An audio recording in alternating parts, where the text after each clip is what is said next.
மொழி தெரிஞ்சிருக்கணும். மொழியில் அற்புதமான கவிதையோ இசையோ வரும்போது கண் கலங்கணும், உணர்ச்சி வசப்படணும்.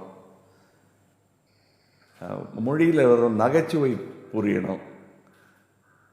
மற்றபடி நம்ம மொழி பேசின உடனே ஒரு சந்தோஷம் ஏற்படணும். அதுவும் லாக்டவுன் முடிஞ்சு முதல்ல ஒரு ஆள் வணக்கம்னு சொன்னால் அதில் ஒரு சந்தோஷம், குட் மார்னிங் சொன்னாலும் சந்தோஷம்தான். ஆனால் வணக்கம்னு சொல்லும்போது வர்ற அந்த குதூகலம் இருக்குது தெரியுமா, அவ்வளோதான் தமிழன்கிறது. அது ஒரு அடையாளம். தாய் தந்த மொழி, அதிலிருந்து வளர்ந்து வந்தோம். அதுக்கு மேலே அதுக்கு ரொம்ப இம்பார்ட்டன்ஸ் கொடுத்தோன்னா நட்பும் மற்ற விஷயங்களும் நம்மளை விட்டு அகன்றணும். இதுதான் என்னை பொறுத்தவரையிலும் தமிழுங்கிறது. அது என் ஞானக்கூத்தன் அவர்களின் ஒரு கவிதை எனக்கு இப்போ ஞாபகம் வருது. அவர் ரொம்ப தமிழை பற்றி எல்லாரும் பெருசாக பறைசாட்டிக்கிட்டு இருந்தபோது அவர் சொன்னது, தமிழ் தான் எனது மூச்சும், அதை பிறர் மேல் விட மாட்டேன் அப்படின்னாரு அவர். So I think we have to be proud of our language, but we can't be strutting around with that. அவ்வளோதான். we are fortunate that we have this language as our mother tongue. அப்படி நினச்சிக்கிட்டு இருந்தால் மற்ற மொழி மேலே இருக்கிற மரியாதையும் நமக்கு எந்த அளவும் எள்ளளவும் குறையாது. இல்லை actually I speak for mister Rahman also. எப்படி நீங்கள் அவருக்கு இப்போ நீங்கள் பேசலாம்னா தெரியும், பேசும்போதே தெரியும், நம்ம ஒருத்தருக்கு ஒருத்தர் பேசும்போது. ஏன்னா மற்ற டெக்னீஷியன்ஸ் எப்படியோ தெரியாது, பட் மிஸ்டர் ரஹ்மானை பொறுத்தவரையிலும் தமிழுடன் நெருங்கிய தொடர்பு அவருக்கு. ஏன்னா அவர் தன்னுடைய மியூசிக் வந்ததுக்கப்புறம் அது தமிழாக வருது, ஹிந்திக்கு போகிற வரலும் தமிழ் தான் அவருடைய பிரிட்ஜ் டு த ஆடியன்ஸ். தன்னுடைய இசை வளர்ந்தது எப்படின்னா, ஆக்சுவலி எங்கள் அப்பாவுக்கு வந்து I used to take lunch when I was 5 or he passed away when I was 9. So 4 வயசு நல்லா ஞாபகம் இருக்குது. ஸோ யார் டிஃபன் பாக்ஸில் அவருக்கு சாப்பாடு போகும்போது மத்தியானம் போகும்போது AVM studio, I used to sit there in AVM C-ல, that engineering. நீங்களும் 5 வயசுல AVM போயிட்டீங்களா? 5 வயசுல. ஸோ AVMல எப்படின்னா, so Tamil, Telugu, Kannada, Malayalam, all 4 industries would be there. So நான் வீட்டில் பேசுகிறது தமிழ், பட் தெலுங்கு ஆளுங்கெல்லாம் தமிழ் பேசுவாங்க, கன்னட ஆளுங்கெல்லாம் தமிழ் பேசுவாங்க, மலையாளம்லாம் தமிழ் பேசுவாங்க. ஸோ ஒரு மாதிரி இந்த south Indian there was a kind of complementary approach to the whole thing. I will speak Malayalam. But then it all split up. Split up in the sense they wanted to become bigger, which is in a way nice. All state over industry position. But முதல்ல வந்து இந்த Chennai was like the culmination, the melting point of South India, right? Actually, நான் சென்னையை வந்து I will call the National Cinema Center. அது ஒத்துக்க மாட்டாங்க, இல்லை பாம்பே தான் அப்படிம்பாங்க. பட் பாம்பேயில் எத்தனை பேர் பெங்காலி படம் எடுத்திருக்காங்க, எத்தனை பேர் தமிழ் படம் எடுத்திருக்காங்க. வெராஸ் இன் சென்னை தெலுங்கு, மலையாளம், கன்னடம், ஹிந்தி எல்லாம். நான் வந்து அந்த 5 வயசில் நான் போகும்போது, நீங்கள் போகும்போது மாறிடுச்சு இன்னும் AVM. இன்னும் ஒரு 5 வருஷம் லேட்டாக போயிருந்தீங்கன்னா AVM வந்து ஒரு வேறு மாதிரி இருந்திருக்கும். நான் போகும்போது எப்படின்னா, ஒரு பக்கம் ஷமி கபூர் நடந்துக்கிட்டு இருப்பார், ஒரு பக்கம் முகமது ரஃபி. நீங்கள் எங்கள் டிஃபன் பாக்ஸ் எடுத்துகிட்டு போனீங்கன்னா அந்த தேட்டரில் நான் முகமது ரஃபி அவர்கள் பாடுவதை கேட்டிருக்கேன். பிற்பாடு அது JJ மாணிக்கம் அவர்களின் தேட்டரை மாதிரி, JJ மாணிக்கம், கரெக்ட். அந்த இடத்துலலாம் நான் பார்த்துருக்கேன். ஒரு பக்கம் ஷமி கபூர், ஒரு பக்கம் இது, ஒரு பக்கம் பாபின்னு ஒரு படம் நடக்கும், இன்னொரு பக்கத்தில் பார்த்தா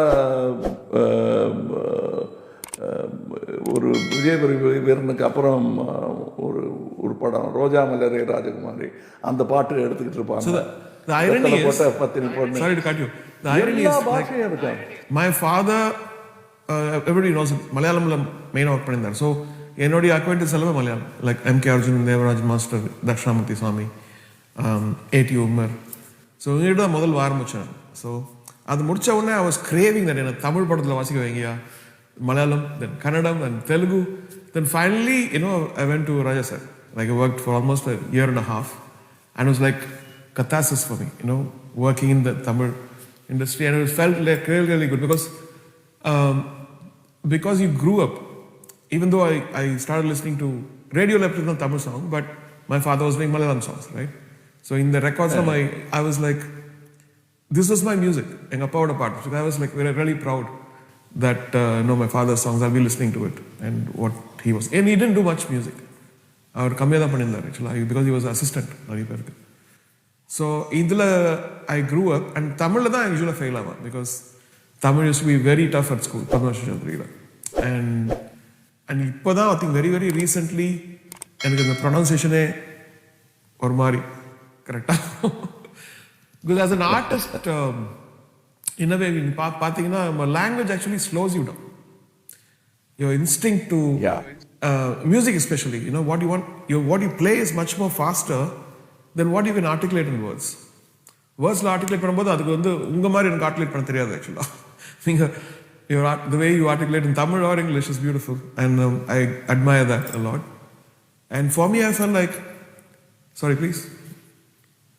இல்லை அதுக்கு நான் வந்து any kind of teaching in the olden days till we had this gizmos and machines to teach us, pen to write, அதெல்லாம் இருந்தபோது when it was only through the ear, music இல்லாமல் மெமரைஸ் பண்ண முடியாதுன்னு இருந்தது.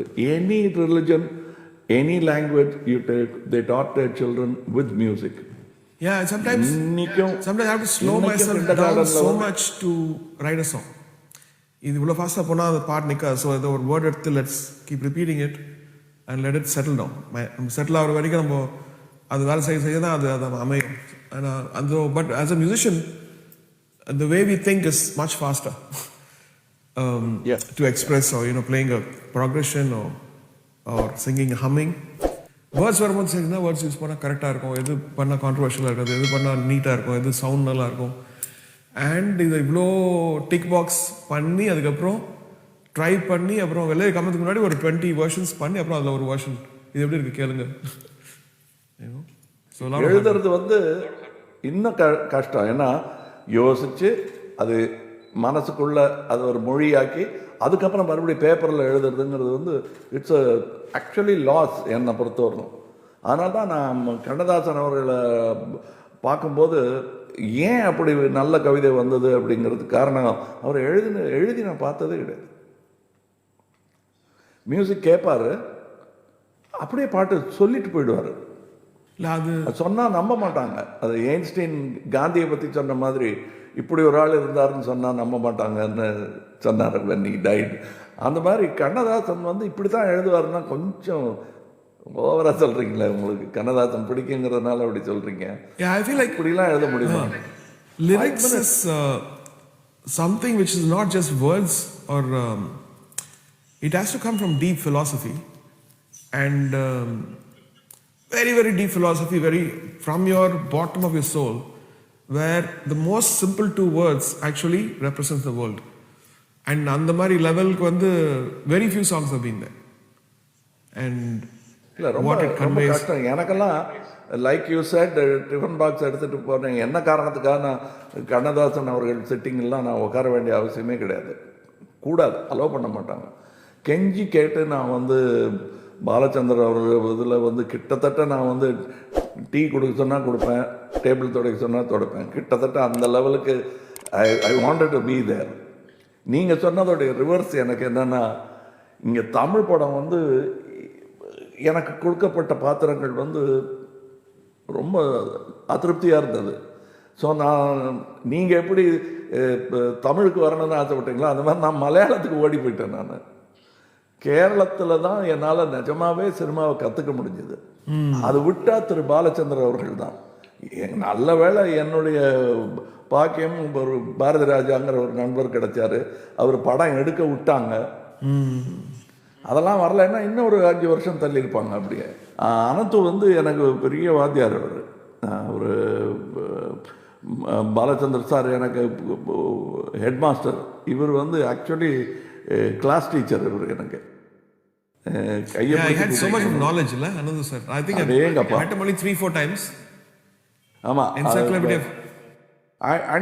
he will make a difference to everybody's life. அவருடைய life வந்து ரொம்ப சிம்பிளாகவும் ஆர்டினரியாகவும் auto rickshaw life தான். அவர் அது கடைசி வரலாம். அவருக்கு வந்து கவிதாலயாவில் வந்து வண்டி வாங்கி கொடுக்கணும், ரொம்ப நாள் இருக்காரு அப்படின்னு சொன்னபோது அவர் விரும்பி கேட்டு வாங்கிட்ட வண்டி மாடல் வந்து பஜாஜ் ஆட்டோ, ஒரு ஆட்டோ ரிக்ஷா வாங்கி. அவர்கிட்ட கேட்டேன், ஏன் சார் கொடுக்குறாங்க, அது நல்ல ஒரு வண்டியாக, ஒரு ஏதாவது ஒரு பெரிய வண்டியாக, இப்போ ஏர் கண்டிஷன் வேணாம், ஒரு காராவது வச்சுக்கலாமே. என் வீட்டு சந்துக்குள்ளே அந்த வண்டியெல்லாம் போகாதுரா அப்படின்ட்டார். So in the first I can remember now I used to set up equipments for light music now. So upon the taxi was very expensive, you know. So the keyboard used to be so long, like almost 5 வெளியே feet. நீட்டிட்டு இருக்கோம் ரெண்டு பக்கமும். ஆமா, so அதை வச்சுட்டு நான் அப்படியே உட்காந்துப்பேன், like அந்த சீட்ல. அந்த ஸ்டாண்ட் வந்து அந்த சீட்ல, அந்த ஆம்ப் சீட்ல கரெக்டா. அவர் வந்து கடைசி வரலாம் அப்படியே இருந்துட்டாரு. அவர் என்னை வந்து நான் மருதநாயகத்தும் போது ஏதோ ரெக்கார்டிங்கில் இருக்கேன், என்னை வந்து பார்க்கணும் அப்படின்ட்டு வரும்போது ஆட்டோவில் தான் வந்தார். At the time his health was failing and didn't live long after. But அப்பவும் ஆட்டோவில் தான் வருவார். அவர் தான் என்கிட்ட, நான் வந்து சார் போர் அடிக்குது சார், ஒன்றும் இண்டஸ்ட்ரி விட்டு போகணும், இல்லை தற்கொலை பண்ணிக்கணும், ஏன்னா அட்வான்ஸ் வாங்கியாச்சு அப்படின்ற மாதிரி நான் பேசிகிட்டு இருந்தபோது, என்ன லூஸாக உனக்கு என்ன உனக்கு வேணும், அதான் பாலச்சந்தர் சார் உனக்கு சான்ஸ் கொடுக்குறாருன்னு. அவ்வளோதானே சார், பாக்கி நேரம் என்ன சார் பண்ணுறது, வருஷம் பூரா படம் எடுத்தால் பரவாயில்ல சார், இவர் எடிட்டிங் போயிடுறாரு, மியூசிக் செட்டிங் போயிடுறாரு, அப்போல்லாம் நான் என்ன பண்ணுவேன் சார்னு கேட்டார். மலையாள படம் பண்ணேன், நீ உனக்கு தான் பிடிச்சிருக்கேன் என்ன, அப்படியே ஓடி போயிட்டேன் நான் அங்கே. என்னுடைய பேச்சே இப்போ நான் பாதி மலையாளி ஆகிட்டேன். ஏன்னா என்னுடைய நண்பர்களும் பை சான்ஸு ஆரம்பத்துலேருந்து தங்கப் master who you know used to be your neighbour. Of course சூரியை விட நான் பெட்டர் மலையாளம் பேசுவேன். சூரிய இஸ் தங்கப் மாஸ்டர் சன். ஸோ அப்படியே எல்லாம் மலையாளமாகவே மாறிடுச்சு எனக்கு. இப்போவும் சில பேர் மலையாளிஸ் இருக்காங்க, கமலஹாசன் தமிழன்னு சொன்னால் சண்டைக்கு வருவாங்க. ஆமாம், யார் சொன்னா, நம்மட ஆளான அப்படிவாங்க. அந்த அந்த ஒரு வெல்கம் எனக்கு கிடைச்சது வந்து ரொம்ப ஏர்லியாக கொடுத்துட்டாங்க. as you said, very early entry into the field. 18 வயசில் மலையாளத்தில் என்னை கூட்டு போயிட்டாங்க. அதுக்கப்புறம் by 19 they made me into a sort of a known name in Kerala. Vishnu விஜயம்னு ஒரு படம் பெரிய ஹிட் ஆகிடுச்சு. அதில் வந்து எனக்கு ரொம்ப ஆச்சரியமாக இருக்கும், இவ்வளோ கஷ்டம்னு நினச்சிட்டு இருந்தோம், இவ்வளோ ஈஸியாக முடிச்சிட்டாங்களே மலையாளிஸ் அப்படின்னு. They brought me, made me. Balachander sir வந்து 36 படம், அதில் வந்து ஒரு 25 படம் நடித்ததுக்கப்புறம் தான் என்னை மதிக்க ஆரம்பித்தாங்க. நான் அஃப்கோர்ஸ் நான் ஆட்டோவில் போகலன்னா கூட நீங்கள் சொன்ன மாதிரி, பட் மனசுக்குள்ளே அது வந்து நடந்து போகிற மாதிரி தான் இருந்தது. என் மூட்டையெல்லாம் தூக்கிட்டு ஒவ்வொரு ஆஃபீஸாக நடந்து ஏறி இறங்கின மாதிரி தான் இருந்துச்சு. பட் நமக்குள்ள இருக்கிற ஒரு கனெக்ஷன் வந்து சூரி, ஐ திங்க் எனக்கு வந்து இந்த வெஸ்டர்ன் மியூசிக் தெரிஞ்சதுக்கு காரணமே சூரி தான்.